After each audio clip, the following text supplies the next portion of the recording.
할렐루야. 오늘도 주님이 우리의 삶을 지키고 참된 평강의 길로 인도하여 주실 줄로 믿습니다. 오늘 본문은 마지막 36절까지가 전체 본문입니다. 그 내용을 살펴보면 간단히 이런 겁니다. 엘리가 두 아들의 악행의 소식을 들었습니다. 그래서 두 아들을 불러놓고 책망을 하고 야단을 칩니다. 하지만 그 두 아들은 아버지의 말을 듣지 않습니다. 그때 어떤 하나님의 사람이 와서 책망하면서 하나님의 심판을 선언합니다. 이스라엘의 하나님이 엘리의 집을 끊어버리신다. 그리고 엘리의 두 아들은 한날 죽게 될 것이고 그것이 그 집안의 멸망의 표징이 될 것이다. 하나님은 다른 충실한 제사장을 세워서 그로 하여금 영구히 행하게 하시겠다.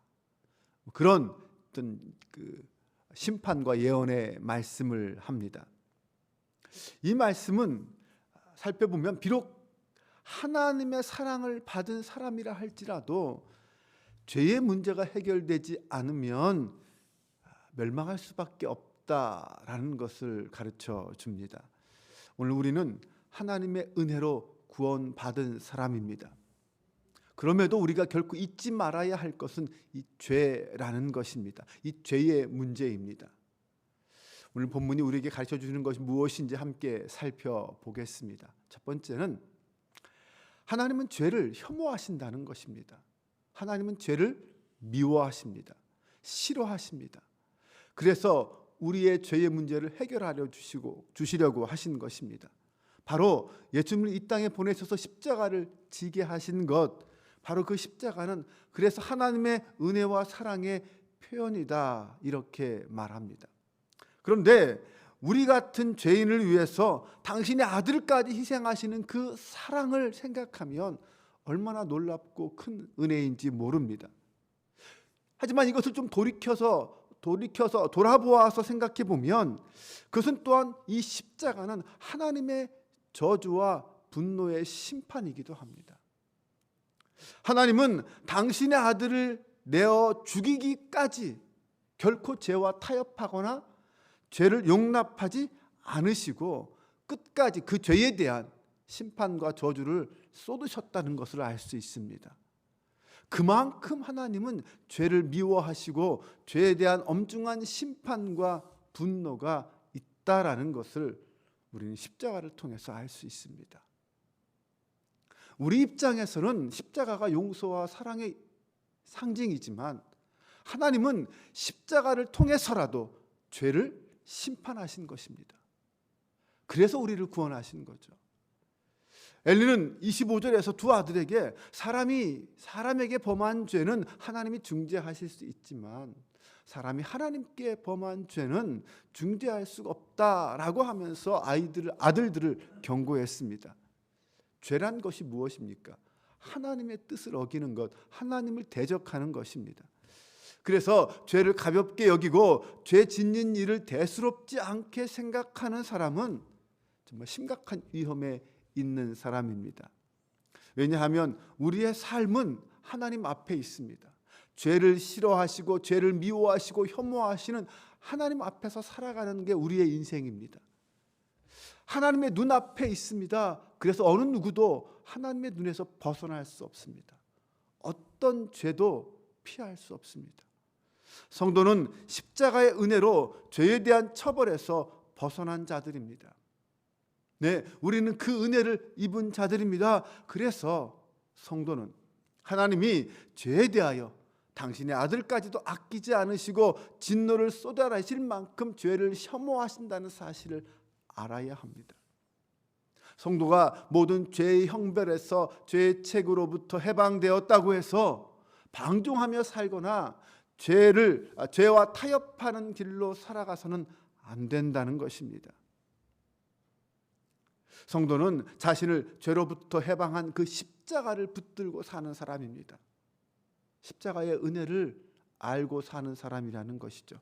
십자가를 붙든다는 것이 어떤 위험이나 위기로부터 나를 지키기 위해서 십자가를 붙든다는 의미는 아니죠. 죄를 증오하시고 싫어하시는 하나님을 두려워하며 십자가를 볼 때마다 죄를 두려워하는 죄를 미워하시는 하나님을 생각하고 더욱 죄에 대하여 경계하는 태도를 가져야 한다는 것입니다. 십자가를 바라보면서 죄를 지으려고 노력하고 방종하고 죄와 타협하려고 한다면 그 사람은 뭔가 십자가를 오해한 사람입니다. 오늘날 교회 안에서도 죄 짓는 것을 용납하고 별것 아닌 것처럼 그렇게 생각하는 사람들이 많이 있습니다. 이 정도는 뭐 별거 아니지, 이 정도는 해도 되는 거지, 뭐 한 잔 해도 되겠지, 뭐 이런 쯤으로 사람들이 생각한다는 것입니다. 스스로 죄의 수준을 낮춰 버리려고 하는 모습들은 결코 하나님이 원하시는 모습은 아니라는 것입니다. 성도는 십자가를 통하여 하나님의 은혜와 사랑을 바라보고 그분이 결코 죄를 용납하지 않으시는 분이라는 사실을 잊지 말아야 합니다. 죄로 인해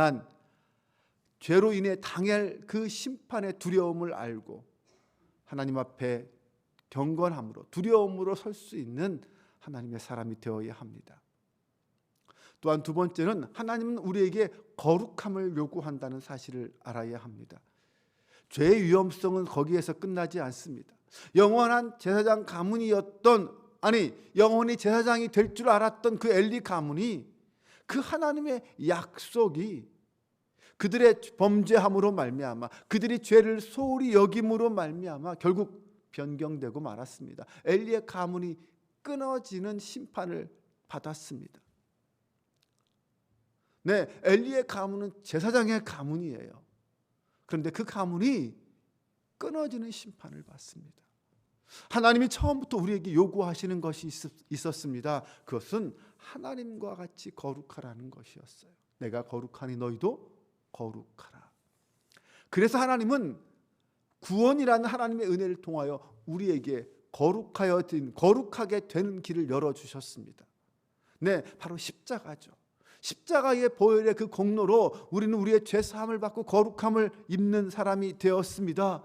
그렇게 하나님의 사랑으로 거룩하게 되었습니다. 그럼에도 불구하고 여전히 죄를 즐기며 죄 가운데 머문다면 그것은 하나님을 멸시하는 태도입니다. 하나님은 그분을 존중하는 자를 존중하고 그분을 멸시하는 자를 멸시한다고 했습니다. 우리는 하나님의 이 영원한 요구를 잊어버리지 말아야 합니다. 결코 하나님을 멸시하는 사람이 되어서는 안 됩니다. 십자가의 사랑과 은혜는 결코 흔들리거나 변경되지 않습니다.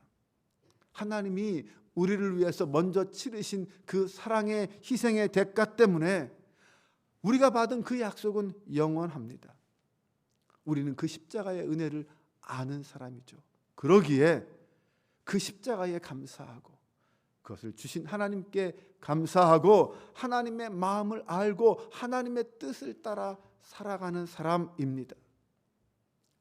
은혜로 구원받은 자는 그래서 하나님을 사랑할 수밖에 없고 하나님을 존중할 수밖에 없습니다. 하나님을 찬양할 수밖에 없습니다.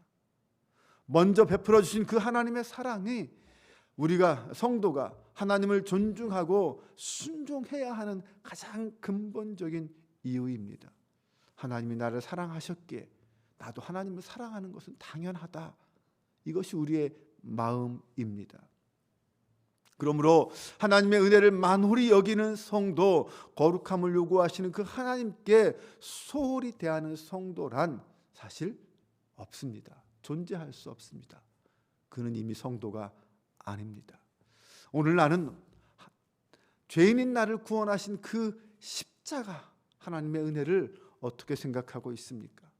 하나님의 거룩함의 그 요구 앞에 어떤 삶의 태도와 기준을 갖고 살고 있을까요?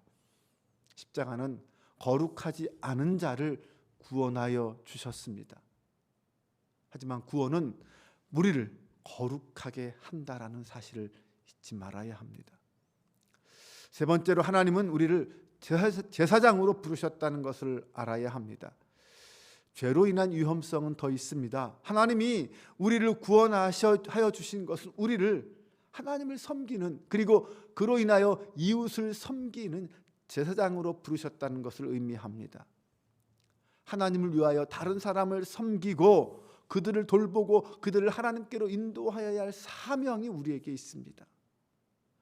그분의 백성이 세상을 섬기도록 하는 것, 그것이 하나님이 변하지 않는 하나님의 은혜와 사랑의 방법입니다.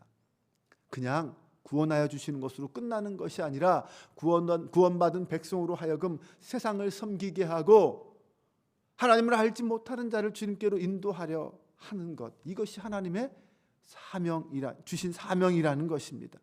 하나님은 그렇게 당신의 뜻을 행할 제사장을 이 땅에 세우시고 그가 영원히 행할 것이다 라고 말씀하십니다.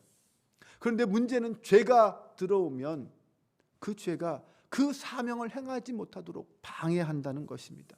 엘리 가문을 생각해 보세요. 하나님이 세우신 제사장 가문인데 결국 그들은 죄 때문에 그 사명의 자리에서 밀려나고 쫓겨났습니다. 죄는 하나님과 사람으로부터 눈을 돌려서 하나님이 아닌 자기 자신만을 바라보게 합니다. 자신의 욕망에 충실하게 만들죠. 죄는 성도가 하나님의 의의 병기로 선한 일에 쓰임받는 것을 방해합니다. 그러므로 우리는 죄로부터 떨어져야 합니다. 멀어져야 합니다. 성도는 결코 이 땅을 회복시키려는 하나님의 선하신 계획을 방해하는 사람이 되어서는 안 됩니다. 죄는 성도가 제사장으로서의 사명을 감당하는 일에 가장 심각하게 방해하는 요소라는 것을 알아야 합니다. 오늘 우리의 모습을 한번 돌아보길 원합니다. 구원받은 성도로서, 제사장으로서 하나님과 다른 사람을 섬기는 일로 세움 받은 게 오늘 우리들인데 우리는 그 직분을 잘 감당하고 있습니까? 하나님이 구원하여 주신 그 목적에 합당한 우리의 삶을 살아가고 있습니까? 죄가 이런 일을 행하는데 결정적인 방해물이라는 것을 알고 그 죄로부터 피하고 있습니까? 바라기는 우리의 가문이 하나님께 버림받는 가문이 아니라 하나님께 쓰임받는 가문이 될 수 있기를 바랍니다. 우리가 받은 구원은 흔들리지 않습니다. 네, 견고하지 않습니다. 우리가 주님 안에 있는 한 결코 흔들리지 않습니다. 그러나 우리가 이 땅에 육신으로 살고 있는 한 죄와 이 씨름은 아직 끝나지 않았습니다. 네, 그리고 그 씨름은 우리를 구원하신 하나님 앞에서 지금도 이루어지고 있습니다. 오늘도 구원받은 성도로서 이 땅에 사는 동안 우리는 반드시 이 영적 싸움으로부터, 영적 전쟁으로부터 승리해야 합니다. 오늘도 믿음으로 십자가를 붙들고 죄와의 싸움에서 승리하는 저와 여러분 모두가 될 수 있기를 주님의 이름으로 축원합니다. 기도하겠습니다. 하나님, 엘리의 두 아들은 자신들의 죄를 회개하지 않고 돌이키지 않았습니다. 결국 하나님의 제사를 멸시하고 하나님의 말씀을 가볍게 여기는 악행을 저지르고 그들은 하나님의 심판과 저주를 받았습니다. 하나님은 죄를 싫어하십니다. 그래서 우리의 죄를 사하시기 위해 예수님을 보내시고 십자가를 지게 하셨습니다. 그래서 우리를 거룩한 주의 백성으로 삼아 주셨습니다. 하나님의 백성으로서 거룩하신 하나님 앞에 거룩한 백성이 되었습니다. 이 땅에서 살아가는 동안 우리가 비록 연약하고 부족해도 하나님은 우리가 죄를 멀리하고 그 거룩한 길에서 떠나지 않기를 원하십니다.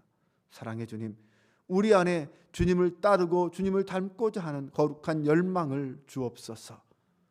거룩하지 못한 저희를 십자가의 은혜로 구원하여 주셨으니 구원받은 성도로서 이제는 주님 안에서 그 거룩함을 지키는 저희가 되게 하옵소서. 그리하여 거룩한 제사장으로서 이 땅의 사람들을 섬기고 주님께로 인도하는 저희가 되도록 도와주옵소서. 오늘도 주신 사명의 자리에서 온전히 헌신하는 하루가 되게 하옵소서. 우리 주 예수 그리스도의 이름으로 기도합니다. 아멘.